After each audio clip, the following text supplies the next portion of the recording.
बिस्मिल्लाहिर्रहमानिर्रहीम। अस्सलाम वालेकुम। किचन विद गोगा में आज मैं बनाने जा रही हूँ कोफ्ता बिरयानी।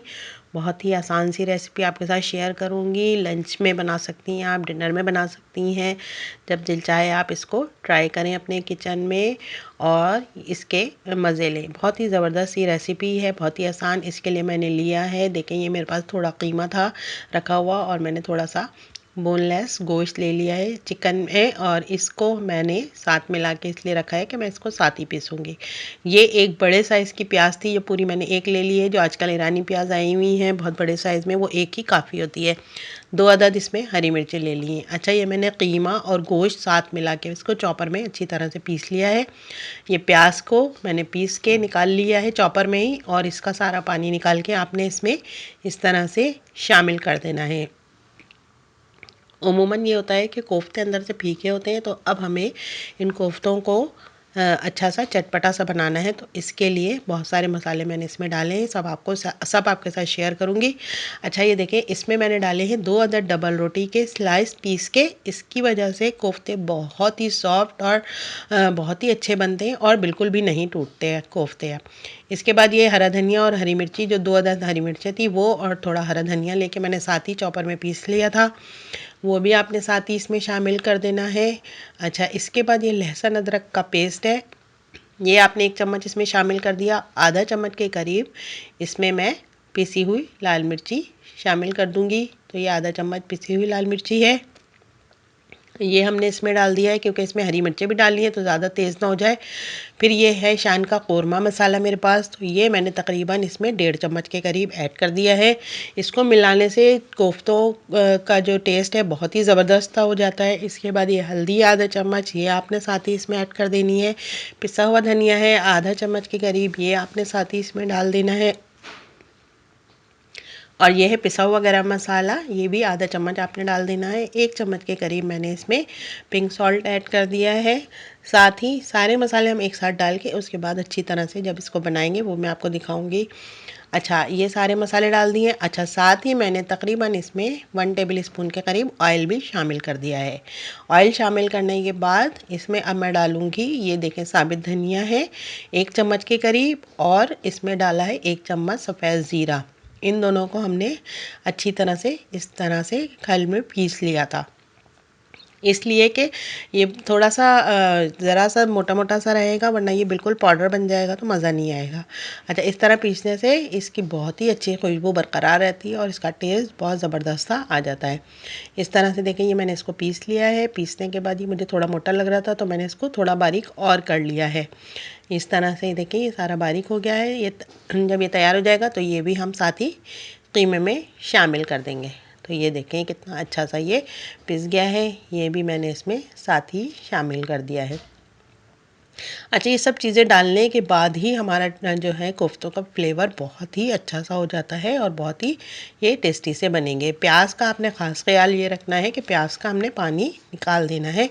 अच्छा, ये बाउल मुझे थोड़ा छोटा लग रहा है तो आप किसी ऐसे बाउल में लीजिएगा जिसमें सारे मसाले अच्छी तरह से मिक्स हो जाए। इसके बाद ये देखें, ये अच्छी तरह से आपने इसको मिक्स कर लेना है। मिक्स करने के बाद ये कुछ इस फॉर्म में आ जाएगा। इसके बाद ये हमने हल्का सा तेल लगाया हाथ पे, आप घी भी लगा सकती हैं, तेल भी लगा सकती हैं, और इसके बाद इस तरह से ये आपने कोफ्ते इसमें बना लिए हैं।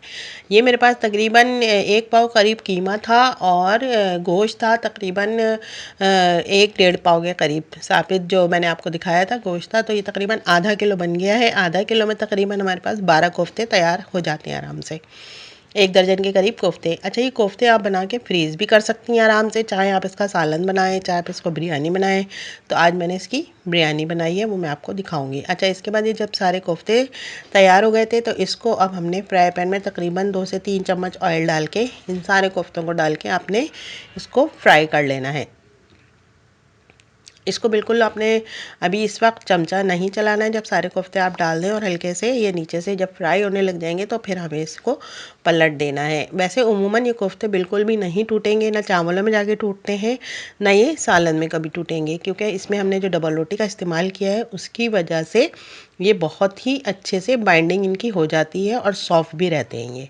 तो आप ट्राई करेंगे तो आपको खुद ही आइडिया होगा इस चीज़ का। क्योंकि उमूमन मैंने देखा है कि लोग कहते हैं कि ये कोफ्ते जो है ये हमारे या तो बहुत नरम होके फैल गए या कुछ इस तरह हो गया। तो इस तरह से ये बिल्कुल भी आपके ना टूटेंगे ना फैलेंगे और बहुत ही ज़बरदस्त से आपके ये कोफ्ते तैयार हो जाएंगे। तो ये देखें माशाल्लाह से ये सारे फ्राई हो गए हैं और इतने सॉफ्ट हैं कि चमचा भी लग रहा है तो देखें इसमें निशान सा बन रहा है। तो यही पहचान होती है अच्छे कोफ्तों की कि या फ्राई होके ये और साइज़ में थोड़े बड़े हो जाते हैं। और इस तरह से देखें सारे जब फ्राई हो गए हैं तो माशाल्लाह कितना प्यारा सा इसका कलर आ गया है। इससे आप 2-3 तरह की रेसिपीज़ बना सकती हैं, स्टीम वाले भी बना सकती हैं और सालन भी और बिरयानी जो आपका दिल चाहे। इसके बाद ये मैंने एक पतीले में ऑयल डाल दिया तकरीबन 1 कप के करीब। तो अब हमें ये बिरयानी का मसाला तैयार करना है, अच्छा सा चटपटा और मज़ेदार सा। तो ये जिस तरह से भी आप बिरयानी का मसाला तैयार करती हैं आप अपनी मर्ज़ी से तैयार कर सकती हैं। मैंने जिस तरह से तैयार किया वो मैं आपको बता रही हूँ कि ये मैंने तकरीबन 7 से 8 टमाटर लिए हैं, कटे हुए रैंडम से काट लें आप, इसको ऑयल में डाल दें। उसके बाद ये लहसुन अदरक का पेस्ट है ये आपने डाल देना है। उसके बाद ये तकरीबन आधी डली के प्याज करीब कटी हुई है मेरे पास, आधी डली के करीब ये बारीक कटी हुई प्याज है, ये भी आपने साथ ही इसमें डाल देनी है। अच्छा मैं भी अक्सर जो है वो बिरयानी में जो जब तह लगाती हूँ तो वो तली हुई प्याज डालती हूँ। अगर आप चाहें तो प्याज भी पहले से तल के फ्राई करके अलग से रख लें ताकि जब आप तह लगाएं तो वो भी आप डाल दें। ये जो है ऑप्शनल होती है, मर्ज़ी है आपकी, डालें इससे और अच्छा सा टेस्ट हो जाता है। वो तो जितनी आप चीज़ें डालें जितने मसाले डालें उतना ही टेस्ट ज़बरदस्त सा आएगा। इसके बाद ये साथ ही मैंने ये थोड़ा साबित गरम मसाला भी इसमें डाल दिया था जिसमें 1-2 जो है वो 5 कली वाले फूल होते हैं जिनको गुले बादियान भी कहते हैं, 1-2 सब्ज़ इलायचियाँ हैं, 2-4 काली मिर्चें हैं और ये बड़ी इलायची है 2 अदद, ये भी मैंने साथ ही इसमें डाल दी थी। इसकी वजह से भी जो है वो बिरयानी का टेस्ट बहुत ही ज़बरदस्त सा हो जाता है। 1 चम्मच के करीब पिसा हुआ धनिया साथ में डाल दिया है। और ये आपने अभी इसकी आंच जो है वो चूल्हे की धीमी ही रखनी है ताकि मसाला जलने ना पाए जब तक आप मसाले डालें सारे। उसके बाद ये 1 चम्मच के करीब मैंने हल्दी डाल दी थी साथ में इसमें। हल्दी की वजह से बिरयानी का कलर बहुत ही अच्छा सा आ जाता है। इसके बाद ये नमक डाल दिया है 1 चम्मच, क्योंकि मैं इसमें जो है वो शान का कौरमा मसाला भी ऐड करूँगी तो उसमें भी नमक होता है, तो आपने ख़्याल रखना है कि नमक तेज़ ना होने पाए। इसके बाद ये तकरीबन 1 से 1.5 चम्मच कौरमा मसाला था शान का, जो कि हमने कोफ्तों में भी डाला था, तो साथ ही हमने इसमें मसाले में भी डाल दिया है साथ ही। उसके बाद इसको आपने अच्छी तरह से भून लेना है। भूनने के बाद जब ये भूनना शुरू हो जाएगा तो मैंने इसमें थोड़ा सा जर्दे का कलर भी ऐड कर दिया है। मैं आपको दिखाती हूँ कि बस थोड़ा सा आपने इसमें डाल देना है ताकि जब आप बिरयानी की तह लगाएं तो बड़ा अच्छा सा कलर आ जाए आपके चावलों में। ये देखें माशाल्लाह से कितना अच्छा सा इसका कलर अभी बहुत अच्छा हो गया है। और इसको आपने थोड़ी देर के लिए धीमी आंच पे रखना है जब तक टमाटर हमारे गल ना जाए और अच्छा सा ये मसाला तैयार ना हो जाए। तो ये देखें माशाल्लाह से ये पक रहा है और बहुत ही अच्छा सा इसका कलर आ गया है। कलर डालने से जर्दे का रंग, तो ये हमने जब इसको पकने के लिए छोड़ दिया, चावल मैंने 1 घंटा पहले से भिगो दिए थे, तकरीबन 1 घंटे से थोड़ा कम, पौन घंटे के लिए आपने भिगाना है। उसके बाद ये पानी में मैंने तेज़ पत्ते जो हैं वो 2-3 डाल दिए हैं, 2-3 ये फूल डाल दिए हैं, 1 कलमी का पीस डाल दिया है। अच्छा 2-3 इसके अंदर मैंने लौंगे डाल दी थी, लौंगे और लौंग का भी बड़ी अच्छी खुशबू आती है जब पानी बॉयल होता है तो। अच्छा ये भी साथ ही नमक हमने डाल देना है, हम तकरीबन 1.5 चम्मच के करीब, क्योंकि उमूमन जो हम चावल बिरयानी के बॉयल करते हैं तो उस सारा पानी तो हम इसका फेंक देते हैं, तो हम इसमें नमक हमने ज़्यादा ही थोड़ा डालना होता है। इसके बाद इतनी देर में देखें ये मसाला भी हमारा तैयार हो गया है, जो टमाटर वाला मैंने तैयार किया था इसमें ये सारे फ्राई कोफ्ते मैंने डाल दिए हैं। कोफ्ते डालने के बाद आपने इसको अच्छी तरह से मिक्स कर देना है, बिल्कुल भी नहीं टूटेंगे कोफ्ते। और ये आराम से आपने इसमें इस तरह से चला देना है। चलाने के बाद इसको मैं 5 मिनट के लिए ढक दूँगी ताकि अच्छी तरह से ये मसाला उन कोफ्तों के अंदर भी शामिल हो जाए। तो ये देखें इस तरह से आपने इसको हिलाना है, हिला जुला के आपने इसको थोड़ी देर के लिए कवर कर देना है। मैक्सिमम 5 मिनट आपने इसको कवर करके रख देना है। आँच आपने बिल्कुल धीमी रखनी है। तो ये देखें स्टीम में और ये अच्छे से हो गए हैं। इसके बाद हमने इसमें इसको नहीं छोड़ना है।